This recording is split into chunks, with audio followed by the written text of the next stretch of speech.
tax increases on middle-income Americans to give additional tax breaks to the folks at the very top. You do the math. We don't think that's tax reform. We call for tax reform that protects middle-income Americans, not tax reform that benefits the very wealthy at the expense of middle-income Americans. Health care. We obviously had a very spirited debate a little more than a year ago over the Affordable Care Act, the health reform bill. There's a reason that the Congressional Budget Office said it would reduce deficits over time, and there's a reason that people like Dr. Rivlin, Alice Rivlin, and so many others came before the Budget Committee and said it would be a huge mistake to repeal the health care reform bill for a lot of reasons that we debated. It will get rid of the protections that are in place now for so many patients and consumers, but also repealing it will in fact have the effect of increasing per capita health care costs in the future, because that legislation contains hundreds of different proposals for bending the cost curve in health care. Medicare and Medicaid are not islands into themselves. They're part of the entire health care system.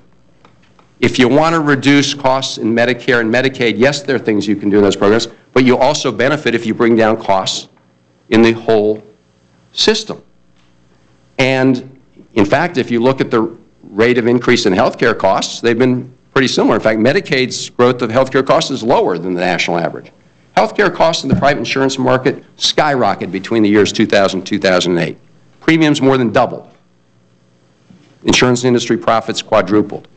So we believe that you've got to continue to work through the changes that were made as part of the Affordable Care Act. Part of it was creating the iPad. The President talked about that today. The Republican proposal eliminates that process, and at the same time it eliminates a process designed to contain costs.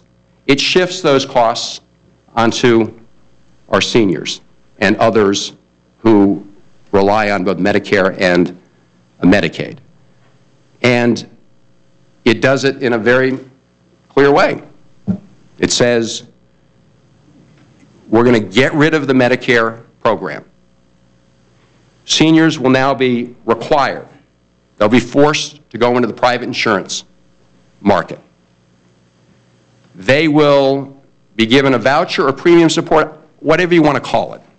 Henry Aaron, who's the father of premium support, said it was more like a voucher. But you know what? The important point is this. No matter what you call it, it ends up saving money for the Treasury by throwing the entire risk and burden on the senior citizen.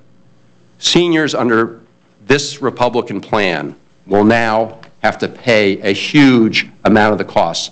And the reason Henry Aaron and others who originally came up with the idea of premium support says this is not premium support is because it doesn't support the premiums. When you go into that private health care market, private insurance company is going to charge you whatever they want. Medicare's not going to keep pace with the premium they charge. In fact, that's how it saves money, shifting the money to the seniors. And I want to make this point, because it's been said by many people that we're only offering seniors the same deal members of Congress have. It's just not accurate. In fact, there's a political fact statement out today, Republican member that comment on Sunday. They looked at it, said it's false. And it's false for this reason. Federal employees, members of Congress, are given what's called a fair share. We share the risks of rising health care costs. Under the Republican budget, they're not shared. Under the Republican budget, seniors eat those costs. So this Republican budget gives members of Congress a much better deal than it gives seniors. So we believe that there are alternative methods, some of which the President talked about today, to reducing health care costs. And we believe it's a mistake to go down the road of the Republican budget. So I would urge you to take what we believe is a more balanced approach.